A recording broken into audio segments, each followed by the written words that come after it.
Bonjour à tous et bienvenue dans ce teaser créé par le centre de formation de Schneider Electric France Training Institute. Nous sommes ensemble pour voir les bases de la variation de vitesse et des démarreurs électroniques. Nous évoquerons également les mécaniques ainsi que les moteurs électriques. L'objectif est d'acquérir les bases et les différents principes de la variation de vitesse et des démarreurs électroniques, de faire la distinction entre les variateurs et les démarreurs, et enfin de connaître les principes des variateurs actuels. Les personnes qui sont concernées par ce teaser sont celles qui sont capables d'intervenir aussi bien en exploitation qu'en maintenance sur les variateurs et les démarreurs. Pour pouvoir suivre correctement ce teaser, vous devez avoir les bases de l'électricité ou de l'électronique de puissance. Et si ce n'est pas le cas, vous devez suivre le stage 1 de Schneider Electric Training Institute. Dans un premier temps, nous allons voir en fait les interactions entre l'électronique de puissance et la mécanique. L'un des premiers buts de l'électronique de puissance va être de réduire le stress sur l'arbre mécanique. Nous allons voir à travers quelques exemples de réalisation l'intérêt d'utiliser un variateur ou un démarreur. Dans son premier exemple, nous voyons une ligne de séchage d'une toile, l'objectif étant d'avoir une vitesse continue au niveau du four. Pour cela, la vitesse de l'enrouleur doit varier et donc nous allons utiliser un variateur de vitesse. Dans ce deuxième exemple, nous voyons en premier lieu une machine à bois. Les vitesses d'approche et d'usinage doivent être différentes, d'où l'utilisation d'un variateur de vitesse. Et dans le deuxième cas, c'est un convoyeur de bouteilles. Au démarrage et à l'arrêt, les bouteilles ne doivent pas tomber, donc nous allons utiliser un démarreur. Dans l'exemple suivant, sur les engins de levage, les vitesses peuvent varier entre des toutes petites vitesses et des très grandes vitesses, d'où l'utilisation de variateurs de vitesse. Au niveau des ventilateurs, la variation de vitesse va permettre, en réduisant les vitesses, de faire des économies d'énergie. Et j'ai un exemple en tête, dans une cabine de peinture dans l'automobile, l'installation de 11 variateurs de vitesse a permis d'économiser 45 000 € d'électricité par an. De plus, ça a permis de réduire le budget maintenance de 25%. Dans les ascenseurs, l'utilisation de variateurs de vitesse va permettre d'avoir moins d'à-coups au niveau des démarrages et des arrêts et donc d'améliorer le confort d'utilisation. Encore un exemple au niveau du transport de personnes sur les escalators. On va avoir deux vitesses, une vitesse quand il n'y a personne sur l'escalator et une vitesse quand il y aura des usagers sur l'escalator. Cette réduction de vitesse va permettre d'économiser la mécanique et donc de baisser le budget maintenance. Sur les appareils actuels, l'interface homme-machine est de plus en plus conviviale, ce qui permet de faciliter la tâche des personnels aussi bien d'exploitation que de maintenance. De plus, aujourd'hui, les équipements sont communicants, ce qui permet une intégration beaucoup plus aisée dans les architectures d'automatisme avec des réseaux de communication. Parlons maintenant des caractéristiques mécaniques d'une machine. Communément, on parle de puissance, mais deux paramètres sont importants, la vitesse et le couple. Si je peux vous donner une image, une Porsche et une Range Rover, même si le moteur a la même puissance, n'ont pas la même capacité de monter un terrain en pente. D'où l'importance du couple et de la vitesse.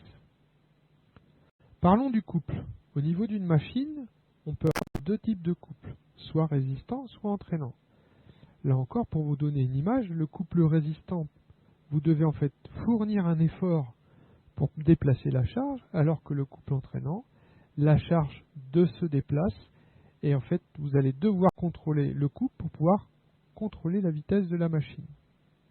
Alors, est-ce que le couple est toujours le même sur une machine? Eh bien non.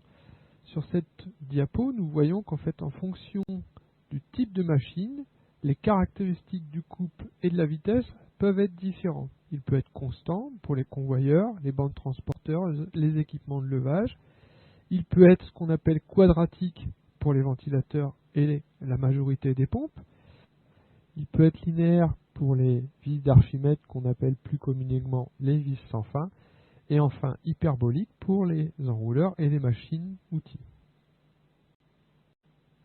Sur certaines machines, on va adjoindre un réducteur de vitesse.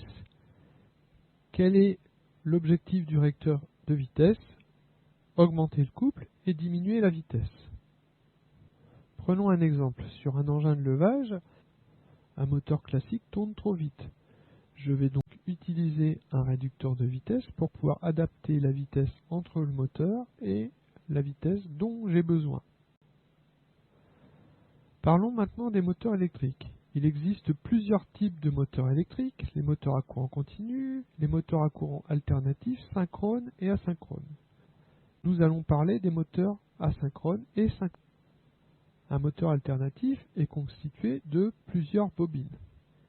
Chaque bobine est parcourue par une tension sinusoïdale. Cette tension va générer un courant sinusoïdal qui va lui-même générer un champ magnétique sinusoïdal, ce qui illustre ce graphique.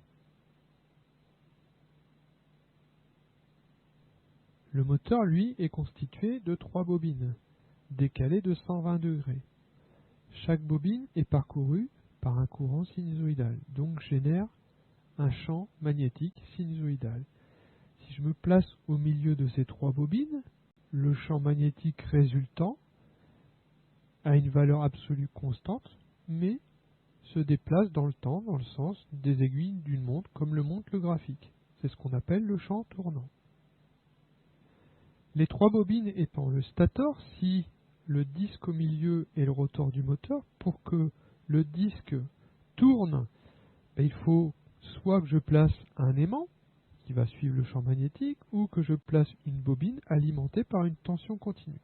C'est le principe du moteur synchrone. À la différence, le rotor du moteur asynchrone est constitué en cage d'écureuil, donc ce sont des barres d'acier. Il se produit alors un phénomène d'induction qui va permettre au rotor de se mettre en rotation, mais génère 2 inconvénients. Le premier, le rotor va beaucoup chauffer, donc il va falloir ajouter un ventilateur à l'arrière du moteur pour pouvoir refroidir celui-ci. Le deuxième, le rotor ne suivra pas parfaitement la vitesse du champ tournant et donc on va générer un glissement. Par contre, le moteur asynchrone a un avantage par rapport au moteur synchrone. Il peut démarrer directement à l'aide d'un contacteur sur le réseau, alors que le moteur synchrone ne le peut pas.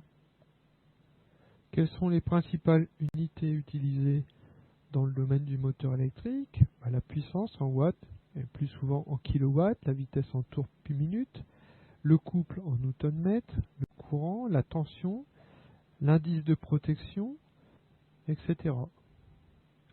Parlons maintenant des démarreurs électroniques. Quel est leur objectif? Il y en a plusieurs. Le premier, ça va être d'amener le moteur de sa vitesse nulle à sa vitesse nominale. Le second éventuel va être de ramener le moteur de sa vitesse nominale à la vitesse nulle. Tout cela en limitant les pointes de courant et les à-coups de couple. Pour cela, nous allons utiliser des thyristors, soit sur 1, 2 ou 3 phases. Sur le graphique ci-dessous, nous observons en fait le fonctionnement d'un gradateur monophasé sur une charge faiblement inductive. Donc un gradateur monophasé est constitué de 2 thyristors. Là, nous allons voir en fait le fonctionnement donc sur une phase. Donc au départ, on a la tension réseau et puis on va piloter petit à petit le thyristor dans le temps. Donc on voit ici en fait la charge en bleu, donc en dessous du gradateur, la tension et le courant. Et on voit que dans le temps, on va petit à petit en fait faire varier la tension pour avoir pleine onde à la fin du démarrage. Le démarreur est actif au démarrage, donc permet de limiter le courant dans le moteur et faire varier la tension borne du moteur. Par contre, la fréquence du réseau est bien sûr constante et il n'y a donc pas de contrôle de vitesse précis. L'offre Schneider Electric comporte 4 démarreurs, la TS01 N1 pour les petites applications simples et ne fait que du démarrage progressif, n'est pas capable de faire un arrêt progressif. La TS01 N2 qui lui est capable de faire aussi bien du démarrage que de l'arrêt progressif. Et la TS22 et 48 qui sont capables de faire de l'arrêt et du ralentissement progressif de façon beaucoup plus précise en gérant les 3 phases. Comparant maintenant le démarrage d'un moteur asynchrone entre le démarrage direct et avec les différents démarreurs. Donc en premier lieu sur le graphique, on voit le démarrage en direct avec un contacteur, donc la montée progressive en vitesse et en couple, le pic de courant au démarrage qui peut représenter entre 5 à 8 IN. Sur ce deuxième graphique, on voit le même démarrage mais cette fois-ci avec un ATS 01 N1 réglé avec une rampe d'accélération de 10 secondes. On voit que le courant n'a pas diminué par rapport au démarrage direct, par contre la montée en vitesse est plus longue, mais elle est inférieure à 10 secondes. Sur ce troisième graphique, on a le même démarrage, mais cette fois-ci avec un ATS 01 N2. Le courant de démarrage, le pic est plus faible qu'avec l'ATS 01 N1 et qu'en démarrage direct, et le temps de démarrage est là encore un petit peu plus long. Enfin, sur ce dernier graphique, on a la même chose avec un ATS 22. Le pic de courant est encore réduit, le temps de démarrage est plus long. On peut donc retenir qu'avec un démarreur, le temps de démarrage n'est pas lié au temps de rampe, mais à la charge, parce que sur les 3 démarreurs que nous avons testés, le temps de rampe était de 10 secondes et à chaque fois le temps de démarrage était inférieur à 10 secondes. Si on veut avoir un temps de démarrage précis, il faudra utiliser un variateur. Parlons donc maintenant des variateurs de vitesse pour moteur asynchrone. Quels sont les objectifs du variateur de vitesse? Premièrement, de monter en vitesse le moteur à une certaine vitesse qui peut être inférieure à la vitesse nominale ou supérieure à la vitesse nominale. Quelle va être la limite? La limite est celle liée à la mécanique. Le deuxième objectif du variateur est de pouvoir répondre à la demande de besoin en couple du moteur et de pouvoir permettre au moteur de fournir le couple nominal, ce entre la vitesse nulle et la vitesse nominale du moteur. Il permet aussi de réduire la vitesse du moteur jusqu'à l'arrêt. Pour que le variateur puisse maintenir le couple dans le moteur, il est important de maintenir le flux dans le moteur, et ceci est obtenu en maintenant le rapport U sur F. C'est-à-dire que si je veux piloter mon moteur à mi-vitesse, je vais devoir appliquer une fréquence de 25 Hz, et si la tension réseau est de 400 volts, je devrais appliquer une tension de 200 volts au niveau du moteur. Il existe dans les variateurs différentes lois de commande qui permettent de répondre aux besoins de chaque machine. Par exemple, le couple constant, le couple quadratique, le couple hyperbolique, et aussi des machines qui ont une forme de couple bien spécifique, comme par exemple certains compresseurs. Auparavant, nous avons vu qu'avec un variateur de vitesse, on pouvait aller à une vitesse supérieure à la vitesse nominale du moteur. Sur ce graphique, on voit comment c'est possible, et qu'à partir du moment où on a atteint la vitesse nominale, on ne peut plus avoir un rapport U sur F constant, ce qui induit une perte de couple sur le moteur. Rentrons maintenant sur la partie hardware du variateur. On voit donc que le variateur est constitué de plusieurs sous-ensembles. Le premier sous-ensemble est le pont dresseur qui est équipé soit comme sur le schéma de 6 diodes, soit de 3 diodes plus 3 thyristors, qui permet de retresser la tension. La résistance de précharge est utilisée au tout début de la mise sous tension du variateur pour éviter le claquage des diodes. Ensuite, la partie filtre permet d'obtenir une tension parfaitement continue. Si la tension d'alimentation du variateur est de 400 volts, la tension en sortie de filtre sera de 400 fois racine de 2, ce qui fait environ 560 volts.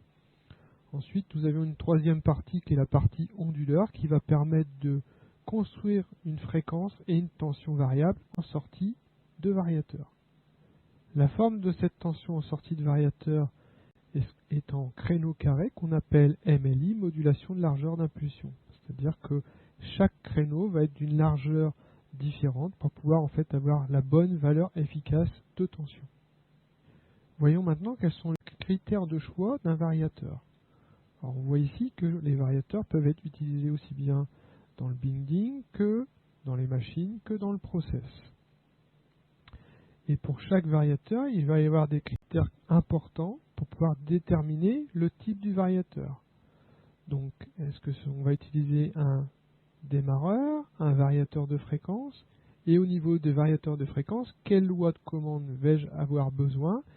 Quelles vont être les fonctions utiles sur le variateur, ce qui va me permettre de déterminer le choix de mon variateur.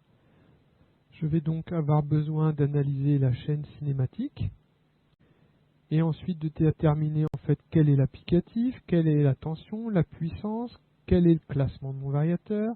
Est-ce que je vais devoir en fait faire du freinage dynamique ou pas? Est-ce que je vais avoir des impositions d'installation, d'harmonique, de CEM? Tout ça va me permettre de déterminer le type de mon variateur ainsi que là où les options nécessaires. Les fonctions qui sont intégrées au variateur sont multiples. Il y a des fonctions qu'on retrouve dans tous les variateurs, comme les vitesses présélectionnées, la gestion de fin de course, la régulation PI d'un process, soit une pression, soit un débit, des fonctions de déclenchement en sous-charge, en surcharge, la sauvegarde des paramètres, la protection, le pilotage multimoteur, et puis sur certains variateurs, on va avoir des fonctions plus poussées, comme la gestion évoluée de régulation de pompe, la commande du frein d'un moteur, etc. Le moteur étant démarré, à un moment donné, il va falloir l'arrêter. Il y a donc deux façons de l'arrêter. La première, ce qu'on appelle l'arrêt roue libre. On arrête de piloter la partie onduleur du variateur et le moteur va s'arrêter de façon naturelle, mécaniquement. C'est comme si vous étiez en voiture, vous vous mettiez au point mort et que vous laissiez faire, la voiture va mettre un certain temps à s'arrêter. Et ensuite, l'arrêt électrique, où là, en fait, je vais régler un temps de décélération et en fonction du temps d'arrêt souhaité, l'arrêt sera soit contrôlé, soit dynamique. Contrôlé, le temps d'arrêt est supérieur au temps d'arrêt naturel, donc là, il n'y a aucun problème. Freinage dynamique, le moteur devient générateur, et nous allons voir dans les slides suivantes comment ça se passe au niveau du variateur. Lorsque ma charge devient entraînante et que mon moteur devient générateur, le sens de l'énergie change. Alors, je ne vais pas vous expliquer au niveau onduleur comment ça se passe effectivement, mais ça se traduit par une élévation de la tension au niveau du filtre, donc sur le bus DC. Le variateur seul peut dissiper une partie de cette énergie, environ 20% du couple nominal moteur, et au-delà de cette valeur, il va falloir ajouter des accessoires, des options au niveau du variateur. La première option est ce qu'on appelle une résistance de freinage. La résistance de freinage va permettre de dissiper l'énergie génératrice, mais c'est de l'énergie perdue. Une deuxième option est de mettre un module régénérateur, c'est-à-dire qu'on va régénérer l'énergie sur le réseau. Et la troisième option est de changer de type de variateur en prenant un variateur qu'on appelle Active Front 1, où vous voyez que le pont dresseur n'est plus équipé ni de diode ni de thyristor, mais là aussi d'IGBT, Isolated Gate Bipolar Transistor, qui permet d'avoir un variateur qu'on appelle 4 cadrans qui est capable de régénérer sur le réseau. Le choix du variateur se fera en fonction du nombre de cycles de freinage et du temps de freinage qui permettra de choisir la meilleure solution économique.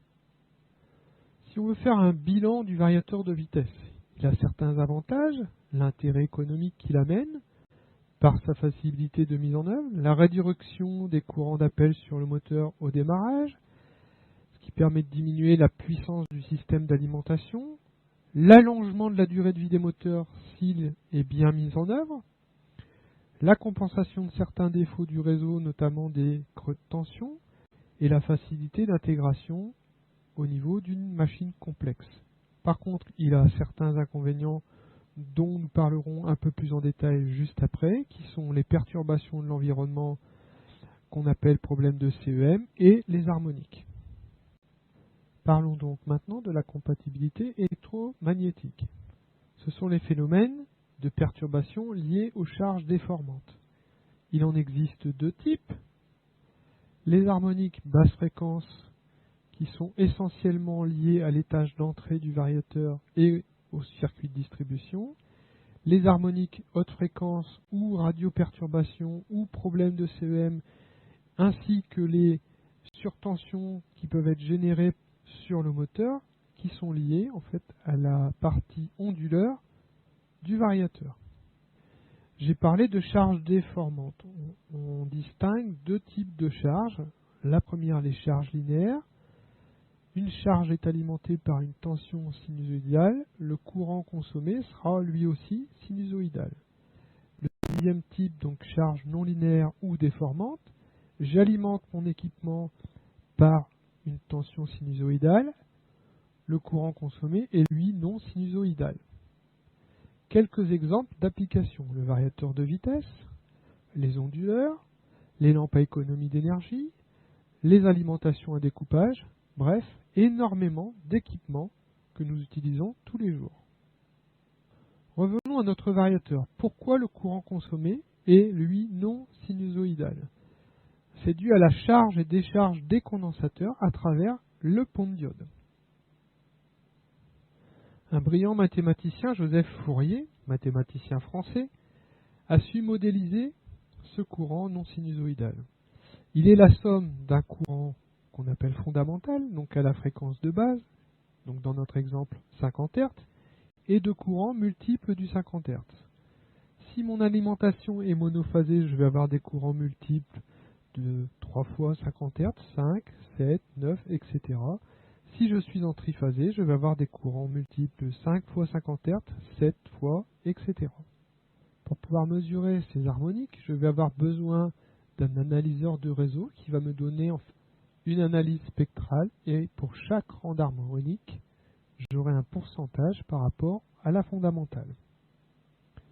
Si je veux mesurer un courant quand il y a présence d'harmonique, il va falloir que j'ai la valeur efficace. Donc il me faudra une pince ampère-métrique RMS, qui veut dire Root Mean Square. Mon analyseur de réseau va me donner en fait un taux de distorsion harmonique en pourcentage, qui va pouvoir me donner l'information est-ce que je suis OK ou pas par rapport à la valeur imposée pour mon installation. Quelles sont les conséquences lorsque j'ai trop d'harmoniques? À court terme, c'est une consommation excessive de courant, des déclenchements de protection thermique, des dysfonctionnements d'applications sensibles, par exemple des applications qui ont besoin d'une tension très propre, de perturbations de systèmes de télécommande ou de télécommunication en courant porteur de ligne, de vibrations et de bruits anormaux sur des moteurs, sur des transformateurs, de l'échauffement au niveau toujours de ces mêmes moteurs et transformateurs. Et au niveau des variateurs de vitesse, l'augmentation de la tension du bus DC qui peut conduire à une destruction des variateurs de vitesse. À long terme, c'est l'échauffement des batteries de compensation de réactifs, voire même leur explosion, l'échauffement de transformateurs, d'alternateurs et de conducteurs de phase et surtout de neutres. En présence d'harmonique, vous allez devoir déclasser les transformateurs. Je vous donne un exemple. Un variateur alimentation 400 volts triphasé alimenté à travers un transfo à partir d'un réseau de 330 volts triphasé. La puissance du variateur était de 75 kW. Le transfo, la puissance minimum, était de 132 kVA. Heureusement, il existe des solutions. Quelles sont les solutions? Déjà, en fait, de par la typologie, l'installation, pouvoir limiter les courants harmoniques. Ensuite, la deuxième solution, ça va être installer des filtres. Et puis, utiliser des variateurs qui ne sont pas polluants au niveau harmonique ou peu polluants. On voit ici un exemple d'installation où on a choisi deux transformateurs en amont de deux gros variateurs qui sont différents. Cette solution permet d'éviter certains rangs d'harmonique naturellement. Deuxième exemple, sur un gros variateur ou un gros onduleur, en amont de l'alimentation, s'il y a deux ponts dresseurs, on va pouvoir utiliser un transfo qu'on appelle dodécaphasé, qui va lui aussi permettre d'annuler les rangs 5 et 7. Au niveau des filtres, il existe plusieurs filtres. La première solution est d'intégrer un filtre dans le variateur, donc sur le bus d'essai, ou de mettre une self en amont du variateur. L'efficacité entre les deux est à peu près similaire et on voit bien qu'entre la solution avec ou sans self, il y a une différence. On passe d'un taux de distorsion harmonique courant de 150 à 40% et on passe d'une intensité RMS de 45 à 28 ampères, ce qui fait une chute de 60%. Alors qu'au niveau du moteur, le courant, lui, n'a pas changé. Une autre solution est d'utiliser des filtres anti-harmoniques composés de self et de condensateurs. Là encore, on voit que l'installation avec une self de ligne, le TDHI est de 48%, alors qu'avec le filtre passif, le TDHI passe à 10%. Toujours au niveau de la filtration, on va pouvoir utiliser des filtres harmoniques actifs ou hybrides, c'est-à-dire composés en partie d'un filtre passif et en partie d'un filtre actif. Comment fonctionne un filtre actif? Il va mesurer le courant présent et injecter un courant en opposition qui va permettre de transformer le courant non sinusoïdal en courant sinusoïdal. Voyons maintenant les autres formes de variateurs. Le premier est ce qu'on appelle l'actif front 1, c'est-à-dire que le pont redresseur composé de diode ou de thyristor est remplacé par un pont redresseur composé d'IGBT qui permet d'avoir un taux de distorsion harmonique de 5%. Par contre, les perturbations haute fréquence seront plus importantes qu'avec un variateur classique. On voit ici que sur ce type de variateur, la régulation de tension est effectuée et le courant réseau est quasiment sinusoïdal. Dernier type de variateur, les variateurs CLS ATV212, qui ont des condensateurs plus petits que sur un variateur classique et permettent d'avoir un taux de distorsion harmonique beaucoup plus faible que sur un variateur classique là également. Ces variateurs vont avoir une tension continue sur le bus d'essai moins précise que sur un variateur classique, donc ils seront réservés à certaines applications comme les applications de ventilation. Après avoir vu les perturbations basse tension, nous allons maintenant parler des perturbations haute tension. Quelles sont ces perturbations? Elles sont dues à la commutation des IGBT et engendrent des perturbations qui vont être conduites le long du câble entre le variateur et le moteur, et ces perturbations vont rayonner autour du câble. La première solution en amont du variateur va être d'intégrer dans le variateur un filtre dit RFI qui va permettre d'éviter que ces perturbations remontent sur le réseau. Et en aval du variateur, il va être préconisé d'utiliser un câble blindé et de séparer les câbles puissance des autres dans les chemins de câbles. Voici les exemples de ce que l'on peut réaliser au niveau des chemins de câbles et de surtout ce qu'il ne faut pas faire. La meilleure solution étant celle en bas à droite, en séparant dans des chemins de câbles différents les câbles puissance, des câbles commande, des câbles de communication et des câbles bas niveau. Les chemins de câbles étant séparés d'au moins 20 cm. Revenons maintenant à nos câbles blindés. En sortie de variateur, il est préconisé d'utiliser des câbles blindés. Les blindages étant reliés à 360 degrés et ce, des deux côtés du câble, comme vous le voyez sur la figure. La continuité de masse doit être assurée de part en part de toute l'installation, c'est-à-dire bien sûr la continuité de terre pour la protection des personnes, mais il faudra aussi utiliser des tresses ou de la tôle pour pouvoir assurer une continuité de masse qui est très importante. Résumons maintenant les différents problèmes liés au variateur. Quels sont les phénomènes, quelles sont les causes et quels peuvent être les remèdes? Le premier, les radioperturbations qui sont dues au DU sur DT en sortie de variateur. Donc en amont, nous allons utiliser des filtres RFI et en aval, des câbles blindés ou des filtres. Le deuxième, ce sont les surtensions qui sont dus soit à un réseau perturbé en amont, donc il faudra utiliser des inductances en amont du variateur, ou en aval, au DU sur du DT variateur, il faudra alors utiliser des filtres LC ou L en fonction des longueurs de câbles utilisées. Les courants de fuite à la terre sont dus là également au DU sur DT variateur. Le remède sera là aussi d'utiliser des filtres en aval variateur. Et enfin, les harmoniques qui sont dues non pas uniquement au pont de diode variateur, mais au condensateur qui se charge et se décharge à travers les ponts de diode de variateur. Et donc là, la solution sera les filtres passifs, donc inductance ou filtres anti-harmoniques, ou les filtres actifs. À l'issue de ce teaser, quels sont les stages complémentaires que vous allez pouvoir faire? Le premier, en fait, est un stage initiation à la variation de vitesse qui dure 4 jours, que nous avons résumé en une demi-heure. Ensuite, des stages de maintenance variateur, des stages liés au produit, donc soit des stages dédiés au paramétrage et à l'exploitation des variateurs, soit des stages liés à la maintenance des variateurs. Enfin, vous pouvez assister à des stages liés aux harmoniques, un stage de 3 jours permettant de comprendre les problématiques et les filtres, et un deuxième stage de 3 jours qui permet de dimensionner un filtre. Enfin, un stage sur la CEM de 4 jours.